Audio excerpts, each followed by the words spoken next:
Good morning student. आज हम करने जा रहे हैं basis of a vector space. कल हमने क्या किया था? कल हमने एलएस की जो स्मॉलर सबस्पेस प्रूव करने वाली थ्योरम थी वो हमने कंप्लीट की थी। आज हम करने जा रहे हैं basis of a vector. Basis of vector की डेफिनेशन हमारे पास क्या है? देखो, let V F be a vector space. V F आपके पास एक वेक्टर स्पेस है। A subset S of V is said to be basis of V. S हमने क्या लिया? इस वेक्टर स्पेस का कोई सबसेट लिया। इस सबसेट को हम क्या बोल रहे हैं? बेसिस बोल रहे हैं वी के लिए। कब बोल रहे हैं? If v1 v2 vn are linearly independent vectors. v1 v2 vn जो है ये n वेक्टर जो इस सेट के हैं वो सारे के सारे क्या होने चाहिए? Linearly independent. लीनियरली इंडिपेंडेंट में हमने क्या किया था कि जिसमें हम जो स्केलर्स यूज़ कर रहे थे वो सारे के सारे क्या होने चाहिए थे? ज़ीरो। ठीक है। सेकेंड हम क्या बोल रहे हैं इसमें कि v1 v2 vn जो है वो स्पैन करे वेक्टर स्पेस को। ठीक है, यानी कि वेक्टर स्पेस जो है वो किसके इक्वल आ जाए? एलएस के इक्वल आ जाए। अगर ये सेट वेक्टर स्पेस को जनरेट कर रहा है इसका मतलब वी का हर एक एलिमेंट इन एलिमेंट्स की लीनियर कॉम्बिनेशंस में लिखा जाएगा। That is every vector of V is a linear combination of the vector of S. ठीक है। फिर नेक्स्ट में हमने कल ये डिफाइन किया था E1 E2 E3 जो है या E1 E2 EN तक है उन्हें हम क्या बोलते हैं? स्टैंडर्ड एलिमेंट्स भी बोल देते हैं और इन्हें हम बोलते हैं ये नेचुरल बेसिस है या फिर स्टैंडर्ड बेसिस है R3 एंड Rn के लिए। तो हमने बेसिस के लिए क्या चेक करना है? बेसिकली बेसिस के लिए हमने दो कंडीशंस चेक करनी है। अगर आपके पास कोई सेट दे रखा है और उस सेट को हम बोल रहे हैं कि वो बेसिस है किसी वेक्टर स्पेस के लिए, तो हमें प्रूव करना पड़ेगा कि वो सेट जो है वो क्या हो? लीनियरली इंडिपेंडेंट हो। सेकंड कंडीशन क्या हो? कि वो सेट जो है वो वेक्टर स्पेस को क्या करे? स्पैन करे कि वी का हर एक एलिमेंट या वेक्टर स्पेस का हर एक एलिमेंट इन एलिमेंट्स की लीनियर कॉम्बिनेशन में लिखा जाए। ठीक है। नेक्स्ट हमारे पास है ऑर्डर्ड बेसिस। अब ऑर्डर्ड बेसिस में क्या होगा? देखो, a basis of a vector space is said to be an ordered basis if its vectors are written in a certain specific order.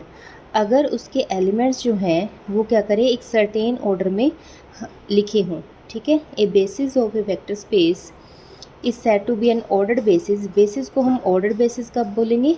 अगर उसके वेक्टर जो हैं वो एक सर्टेन पैटर्न में लिखे हों या सर्टेन ऑर्डर में लिखे गए हों। ठीक है। फिर नेक्स्ट हमारे पास क्या था? Coordinates of a vector relative to the basis. Coordinate में हम कैसे डिफाइन कर रहे हैं? इफ़ बी को हमने डिफाइन किया v1 v2 up to vn is an ordered basis for a vector space vf, then a vector v belongs to v। ठीक है, एक वेक्टर लिया वेक्टर स्पेस में से, कैन बी एक्सप्रेस एज, इस वेक्टर को आपने इन वेक्टर्स की लीनियर कॉम्बिनेशन में एक्सप्रेस किया। ठीक है। तो जो नंबर्स हम यूज़ कर रहे हैं a1 a2 an is in the linear combination of v। जो वेक्टर a1 a2 an हमने इस लीनियर कॉम्बिनेशन में यूज़ किए हैं इस वेक्टर की, उन्हें हम बोलते हैं coordinate of the b related to the basis b। ठीक है। और उसे हम बोल सकते हैं b coordinate of v। And the ordered n tuple, ये हमने एंड टप्पल लिए, is called b coordinate n tuple of v। इस टाइप से हम इसे डिफाइन करेंगे। मतलब जो लीनियर कॉम्बिनेशन में हम स्केलर यूज़ कर रहे हैं उन्हें ही हम क्या बोल रहे हैं? उस सेट के लिए coordinate of the vector related to the basis, उस बेसिस के रिलेटिव जो कोऑर्डिनेट बन रहे हैं उनको बोल रहे हैं। ठीक है। उसके बाद नेक्स्ट हमारे पास एक थ्योरम है। इफ़ एस एक सेट डिफाइन किया v1 v2 vn is a basis of v। ये बेसिस है किसी वेक्टर स्पेस के लिए। अगर ये बेसिस हैं तो ये दो कंडीशंस को सेटिस्फाई करेंगी। फर्स्ट, पहले तो सारे एलिमेंट जो होंगे n तक वो क्या होंगे? लीनियरली इंडिपेंडेंट होंगे।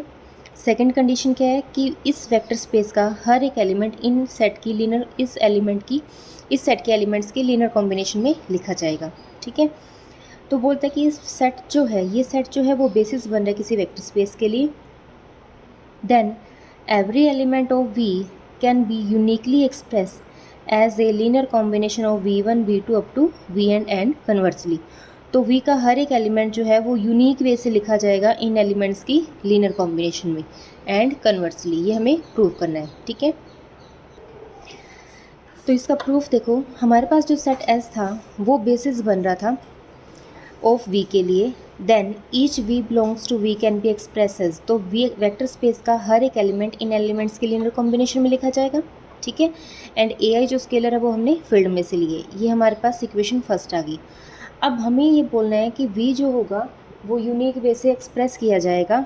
अगर वो यूनिक वे से एक्सप्रेस किया जा रहा है तो हमें ये प्रूव करने के लिए हम क्या करेंगे कि हम पॉसिबल करके चलते हैं कि अगर ये v किसी और वे से लिखा जाए तब हमारे पास क्या कंडीशन आएगी। तो देखो हमारे पास क्या है कि हम मान के चलते हैं कि ये v जो है वो इस टाइप से लिखा गया है, b1 v1 b2 v2 bn vn, ठीक है। और bi जो है वो f के एलिमेंट है, तो ये इक्वेशन नंबर 2 आ गई। फिर हम क्या करेंगे, v को हमने एक तो ये वे डिफाइन कर दिया कि इस वे से लिखा जा सकता है।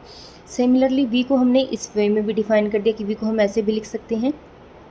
तो हम क्या करेंगे, दोनों इक्वेशंस का डिफरेंस लेंगे, 2 को डिफरेंस ये फ्रॉम सब्ट्रैक्टिंग 2 फ्रॉम 1 से हमने क्या किया, इन दोनों का डिफरेंस लिया।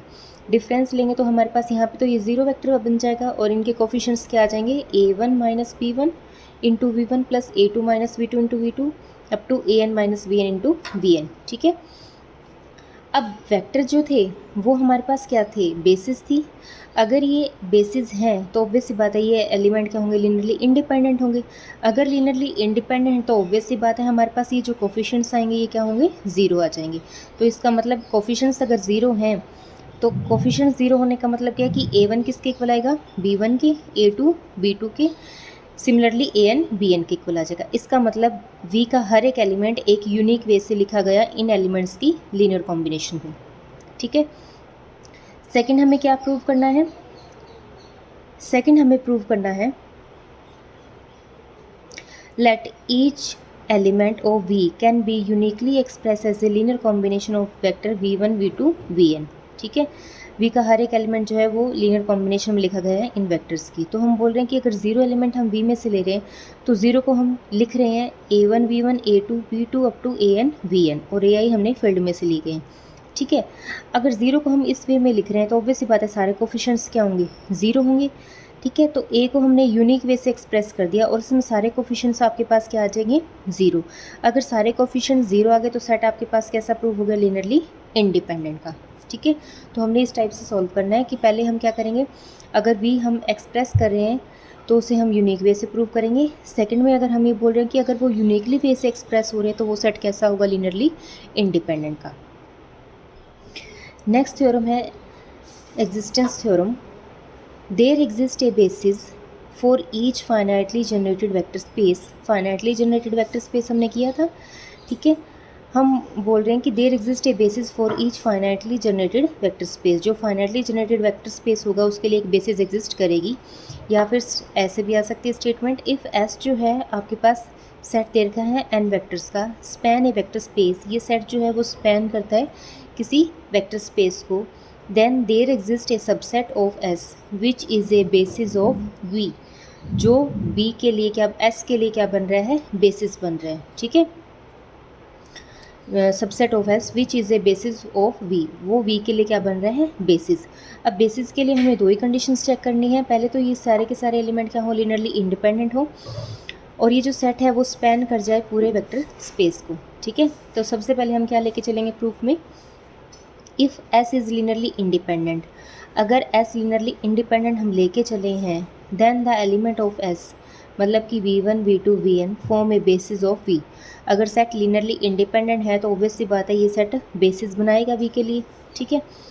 If s is linearly dependent, अगर हम बोल रहे हैं कि अगर s सेट हम लीनियरली डिपेंडेंट लेके चल रहे हैं देन कोई वेक्टर होगा s का vr टाइप का जो इन एलिमेंट्स की लीनियर कॉम्बिनेशन में लिखा जाएगा। हमने ये थ्योरम भी की थी, अगर एक वेक्टर को आप बाकी रिमेनिंग एलिमेंट्स की लीनियर कॉम्बिनेशन में रिप्रेजेंट करो तो सेट कैसा बनेगा, लीनियरली डिपेंडेंट का, ठीक है।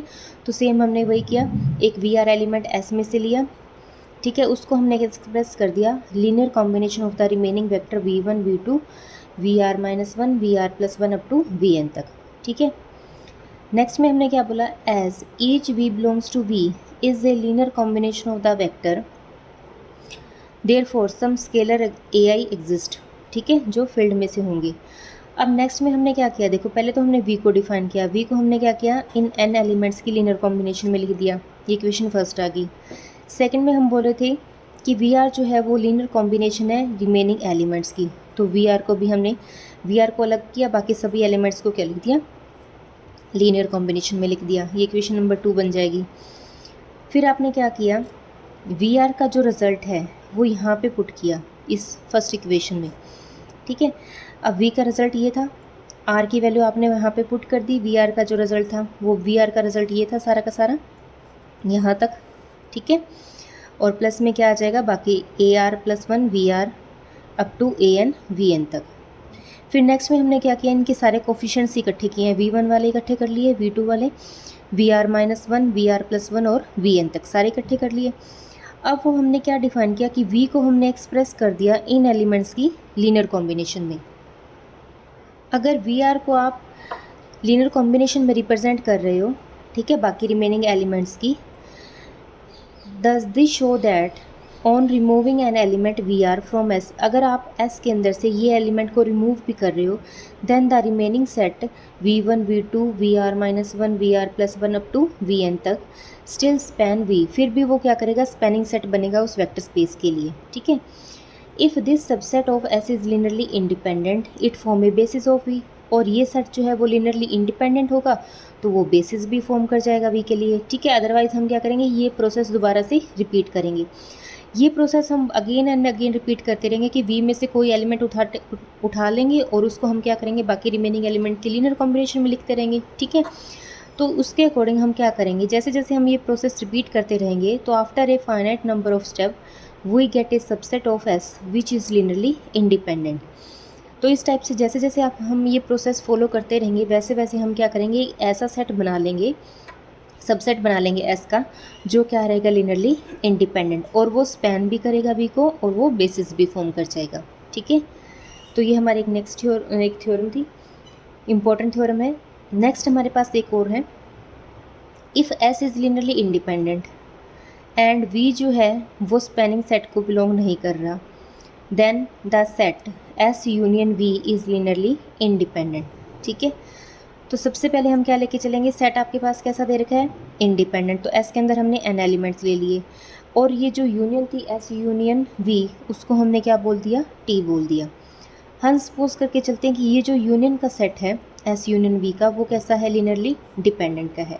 अगर इस सेट को आप लिनियरली डिपेंडेंट बोल रहे हो तब आपके पास जो स्केलर्स होंगे उसमें क्या होंगे, नॉट ऑल ज़ीरो होंगे। तो स्केलर आपने कैसे लेने हैं, A1 A2 up to AN and A, not all zero, such that, तो लीनियर कॉम्बिनेशन ऐसे लिखी जाएगी। इन एलिमेंट्स को आपने क्या किया, ऐसे लीनियर कॉम्बिनेशन में लिख लिया, ये इक्वेशन फर्स्ट आई। फिर हम केस लेके चलेंगे, फर्स्ट केस हमारे पास क्या है, if A equals to zero, अगर A ज़ीरो है देन इस इक्वेशन में ये टर्म ख़त्म हो जाएगी, ठीक है। और बाकी जो एलिमेंट है वो भी क्या रहेंगे, नॉट ऑल ज़ीरो कोफिशिएंट्स जो हैं, तो n का जो सेट है V1 V2 up to Vn वो कैसा बन जाएगा, लिनियरली डिपेंडेंट का, ठीक है। बट यहाँ से क्या आ जाएगा, अगर ये सेट जो है वो लिनियरली डिपेंडेंट का है तो S, ये एलिमेंट किसके अंदर थे, S के अंदर थे, ठीक है। तो S भी क्या आ जाएगा, लिनियरली डिपेंडेंट का आ जाएगा। लेकिन ये तो कंट्राडिक्शन बनेगी क्योंकि S आपको क्या गिवन है, S हमारे पास कैसा गिवन है, लिनियरली इंडिपेंडेंट का, ठीक है। फिर हम सेकंड केस लेके चलेंगे कि अगर ये A जो है वो क्या हो, ज़ीरो हो जाए, सॉरी नॉट ज़ीरो हो जाए, तब हमारे पास क्या कंडीशन आएगी, देन फ्रॉम 1 से हम क्या करेंगे, A V को एक तरफ रखेंगे, बाकी सारे टर्म को राइट हैंड साइड में शिफ्ट करेंगे तो नेगेटिव आ जाएंगे। फिर हमने इस A से सारे टर्म्स को डिवाइड कर दिया, ठीक है। तो V को हमने इस फॉर्म में लिखा, और ये जो कोफिशिएंट हैं -A1/A, ये सारे के सारे ये क्या रहेंगे, नॉट ऑल ज़ीरो, ठीक है। तो V को हमने क्या किया, V is a linear combination of the vector V1 V2 up to Vn, एक वेक्टर को आपने बाकी सारे एलिमेंट्स की लीनियर कॉम्बिनेशन में रिप्रेजेंट कर दिया, ठीक है। तो यहाँ से क्या आया, अगर वो लीनियर कॉम्बिनेशन में लिखा जा रहा है इसका मतलब V जो है वो किस में बिलोंग हो जाएगा, S में बिलोंग हो जाएगा, क्योंकि L जो जनरेटिंग सेट था इसे हम क्या बोल सकते हैं, LS भी बोल सकते हैं, और LS के अंदर सारे के सारे क्या पड़े थे, लीनियर कॉम्बिनेशंस। इसका मतलब V को अगर आप लीनियर कॉम्बिनेशन में लिख रहे हो तो V जो है वो किसके अंदर जा रहा है, S के अंदर जा रहा है, तो यहाँ से अगेन कंट्राडिक्शन आ जाएगी। इसका मतलब सेट कैसा रहेगा, लिनियरली इंडिपेंडेंट का। कौन सा सेट लिनियरली इंडिपेंडेंट का रहेगा, S यूनियन V का, जो हम सपोज करके चले थे कि T हमारे पास क्या है, डिपेंडेंट का है, वो गलत है। इसका मतलब ये जो सेट रहेगा वो क्या रहेगा, लिनियरली इंडिपेंडेंट का। तो यहाँ तक हमारी इंपॉर्टेंस थ्योरम जो है वो कवर होती है। उसके बाद हम नेक्स्ट टॉपिक करेंगे। Thank you.